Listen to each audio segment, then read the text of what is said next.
నేను మంచి మెజార్టీతో వచ్చేసి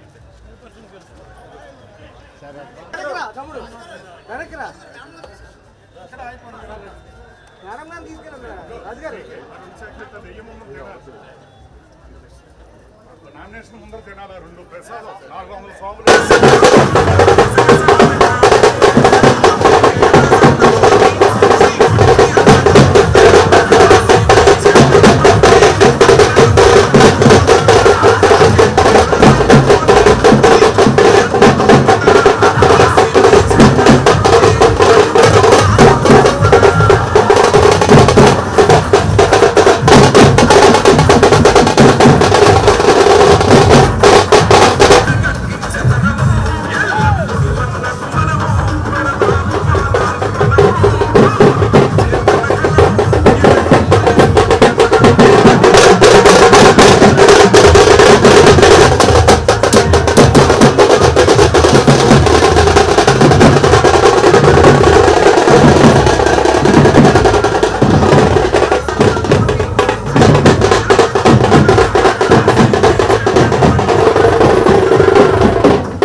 వైఎస్ జగన్మోహన్ రెడ్డి గారి ఆశీస్సులతో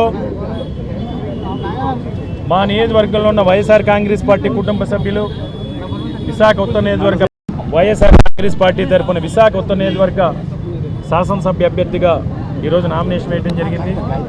ఈ నామినేషన్ కార్యక్రమంలో వేలాదిగా తరలి వచ్చి ఈ నామినేషన్ కార్యక్రమాన్ని విజయవంతం చేసి నాకు ఆశీస్సులు అందించిన విశాఖ ఉత్తర నియోజకవర్గ ప్రజలకు, ముఖ్యంగా వైఎస్ఆర్ కాంగ్రెస్ పార్టీ అభిమానులకు, నాయకులకు, కార్యకర్తలకి మీ అందరికీ కూడా ధన్యవాదాలు తెలియజేసుకున్నాను.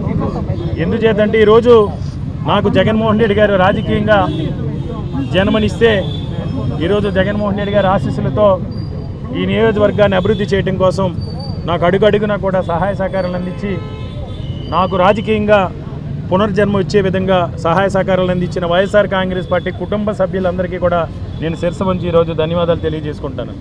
తప్పకుండా ఏదైతే నమ్మకంతో జగన్మోహన్ రెడ్డి గారు రెండోసారి వైఎస్ఆర్ కాంగ్రెస్ పార్టీ తరఫున నాకు అవకాశం కల్పించారో అవకాశాన్ని సద్వినియోగం చేసుకుని మా నాయకులు, కార్యకర్తలు, ప్రజల అభిమానులు అందరి సహాయ సహకారాలతో రేపు జరగబోతున్న ఎన్నికల్లో అఖండ మెజార్టీతో గెలిచి జగన్మోహన్ రెడ్డి గారికి వైఎస్ఆర్ కాంగ్రెస్ పార్టీ విశాఖ ఉత్తర నియోజకవర్గం తరఫున ముఖ్యమంత్రిగా ప్రమాణ స్వీకారం చేసే కార్యక్రమానికి మేమందరూ కూడా ఘన స్వాగతం పలకబోతున్నాం.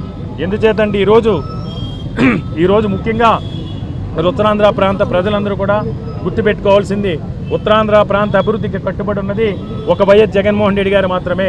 జగన్మోహన్ రెడ్డి గారి వల్ల మాత్రమే ఉత్తరాంధ్ర ప్రాంతం అభివృద్ధి చెందుతుంది. ఉత్తరాంధ్ర ప్రాంతానికి తీరన ద్రోహం చేసిన నాయకుడు చంద్రబాబు నాయుడు 1995 నుంచి 2004 వరకు కూడా హైదరాబాద్ అని ఎవరైతే చంద్రబాబు నాయుడు బినామీలు ఉన్నారో, ఎవరైతే చంద్రబాబు నాయుడు బినామీలుగా చలామణి అవుతూ ఫిలిం ఇండస్ట్రీలో పెద్దలు ఉన్నారో వాళ్ళు 1994-90 ప్రాంతాల్లో కొనుక్కున్న వేలాది ఎకరాల భూముల విలువ పెంపే లక్ష్యంగా 95లో ఎన్టీ రామారావు గారికి వెన్నుపోటు పొడిచి 2004 వరకు కూడా ఈ హైదరాబాద్ పేరుతో హైదరాబాద్ పేరుతో ఉత్తరాంధ్ర ప్రాంతానికి తీరని అన్యాయం, ద్రోహం చేసిన నాయకుడు చంద్రబాబు నాయుడు. మళ్ళీ ఈరోజు తర్వాత 2004లో రాజశేఖర రెడ్డి గారు ముఖ్యమంత్రి అయిన తర్వాత ఉత్తరాంధ్ర ప్రాంత అభివృద్ధికి ఆయన బాటలు వేస్తే దురదృష్టవశాత్తు ఆయన అకాల మరణం చెందిన తర్వాత మళ్ళీ 2004 నుంచి 2014 నుంచి 2019 వరకు కూడా మళ్ళీ అప్పుడు హైదరాబాద్ అన్నాడు, ఇప్పుడు అమరావతి అని ఈ ప్రాంతానికి ద్రోహం చేశాడు.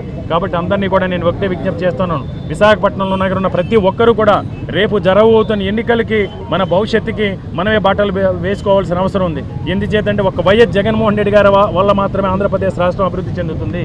ఈరోజు మనం చూసాం, పరిపాలన దానికి ప్రతిపాదించిన తర్వాత భోగాపురం ఎయిర్పోర్ట్ కానీ, మూలపాడి పోర్టు కానీ, ఇన్ఫోసిస్, అదాని డేటా సెంటర్ కావచ్చు, ఈరోజు వేలాది కోట్ల రూపాయలు, లక్షలాది కోట్ల రూపాయలు పెట్టుబడులు తీసుకొచ్చి ఈరోజు ఉత్తరాంధ్ర ప్రాంతాన్ని సస్యశ్యామలం చేయడానికి ఈరోజు జగన్మోహన్ రెడ్డి గారు సంకల్ప బలంతో ముందుకెళ్తున్నారు. కాబట్టి అందరినీ కూడా నేను ఒకటే విజ్ఞప్తి చేస్తున్నాను, ఈరోజు మేము ఒక్కసారి ఆలోచన చేయండి. చంద్రబాబు నాయుడు ఎప్పుడు కూడా ప్రజలు కష్టాల్లో ఉంటే మాత్రమే రాజకీయాలు చేయగలుగుతాం అనుకునే చంద్రబాబు నాయుడికి తొత్తులుగా ఈరోజు ఒక జాతీయ పార్టీ, ఒక లోకల్ పార్టీ, ఈ కూటమి ఏ విధంగా 2014 నుంచి 2019 వరకు కూడా ఏ విధంగా మనకు ద్రోహం చేసిందో ఒకసారి మీరందరూ కూడా ఆలోచన చేయండి.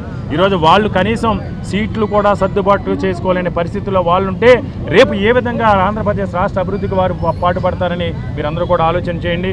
ముఖ్యంగా విశాఖ ఉత్తర నియోజకవర్గానికి సంబంధించి గడిచిన 2014 ఎన్నికల్లో ఇదే కూటమి తరఫున పోటీ చేసిన బీజేపీ అభ్యర్థి మళ్ళీ కూటమి తరఫున ఈరోజు పోటీ చేస్తున్నాడు. ఆయన ఏదో మాట్లాడుతూ ఉంటాడు, నేను 32 గంటలు మాట్లాడాను, 33 గంటలు మాట్లాడాను. నేను ఒకటే నాపై పోటీ చేసే అభ్యర్థిని ఒకటే ప్రశ్నిస్తున్నాను, 2014 నుంచి 2019 వరకు నువ్వు ఎమ్మెల్యేగా ఉన్నప్పుడు ఒక ఉపాధి కల్పించే ₹1 కోటి పెట్టుబడినైనా విశాఖ ఉత్తర నియోజకవర్గానికి తీసుకొచ్చావా? ₹1 కోటి కూడా బీజేపీతో మాట్లాడి పెట్టుబడులు తీసుకోలేనే నీకు జగన్మోహన్ రెడ్డి గారి పేరెత్తే కూడా అర్హత కూడా లేదని నేను ఏదైతే నాపై పోటీ చేస్తున్న బీజేపీ అభ్యర్థికి నేను ఈరోజు హెచ్చరిస్తున్నాను. నీకు గతంలో అనేక సార్లు నువ్వు చేసే ప్రతి విమర్శ పైన సరే అనేక సార్లు నేను చర్చకి రమ్మని నేను సవాల్ చేయడం జరిగింది. చర్చకి నోటికొచ్చిన విధంగా మాట్లాడటం, చర్చకి రమ్మన్నప్పుడల్లా తోక ముడుచుకుని ఇంట్లో పడుకోవడం తప్ప, నీకు విమర్శించడం తప్ప, ఆ విమర్శకు సమాధానం చెప్పే, విమర్శ కోసం చర్చించే దమ్ము ధైర్యం కూడా లేదు, చెప్పే సబ్జెక్ట్ కూడా మీ దగ్గర లేదని నేను ఈరోజు చెబుతున్నాను. రాజకీయాలను హోందాగా చేయాలి, వ్యక్తిగత దోషులకి, వ్యక్తిగత దాడులు కాదు. ఈరోజు 2019 నుంచి 2024 మధ్యలో ఈ 4 సంవత్సరాల 10 నెలల కాలంలో జగన్మోహన్ రెడ్డి గారి ఆశీస్సులతో విశాఖ ఉత్తర నియోజకవర్గాల ప్రజలు కూడా ఎవరు కూడా కలగలనేటువంటి విధంగా 1,450 కోట్ల రూపాయలు పెట్టుబడులు తీసుకొచ్చి ఈరోజు 15,000 నుంచి 18,000 మందికి ఉపాధి కల్పించే విధంగా ఉపాధి ఉద్యోగ అవకాశాలు కల్పించాం. 435 కోట్ల రూపాయలతో అభివృద్ధి చేశాం. 7 హాస్పిటల్స్ నిర్మాణం చేశాం, 50 కమ్యూనిటీ హాల్స్ నిర్మాణం చేశాం, ప్రతి స్కూల్ని కూడా రెనోవేట్ చేశాం, 4 స్కూల్స్ని స్మార్ట్ సిటీ స్కూల్స్గా అభివృద్ధి చేశాం. ఈరోజు మా కార్పొరేటర్స్ కావచ్చు, మా నాయకులు కావచ్చు, ఎప్పటికప్పుడు ప్రజలకు అందుబాటులో ఉండి ప్రజా సంక్షేమమే ధ్యేయంగా ఈరోజు కులాలకు అతీతంగా, మతాలకు అతీతంగా, ఈరోజు పార్టీలకు అతీతంగా కూడా మేము సేవ చేసాం మా నాయకుని ఆదర్శంగా తీసుకుని. కాబట్టి తప్పకుండా మేము పాజిటివ్ ఓటుతో మేము మంచి చేస్తే, మా వల్ల మంచి జరిగింది అనిపిస్తే, మేము నిజాయితీగా నిష్పక్షపాతంగా ప్రజలకి సంక్షేమం కానీ అభివృద్ధి కానీ అందించామనిపిస్తే మాకు ఓటు వేయమని ఈరోజు మేము ఎన్నికలకు వెళ్తున్నాం. కానీ మీరు చేసింది ఏమీ చెప్పలేక, చేయబోయేది కూడా చెప్పలేని పరిస్థితుల్లో, చేసింది చెప్పలేరు, చేయబోయేది కూడా చెప్పలేని పరిస్థితుల్లో, దౌర్భాగ్య పరిస్థితుల్లో ఈ కూటమి నాయకులు ఉన్నారు. కాబట్టి ప్రజలందరూ కూడా ఆలోచన చేయండి. మేము మళ్ళీ మీకు మాటిస్తాం, మాకున్న ప్రతి అవకాశాన్ని కూడా, అధికారాన్ని కూడా ప్రజా ప్రయోజనం కోసం, ప్రజల శ్రేయస్సు కోసం వెచ్చిస్తామని మేము మాటిస్తూ ఉన్నాం.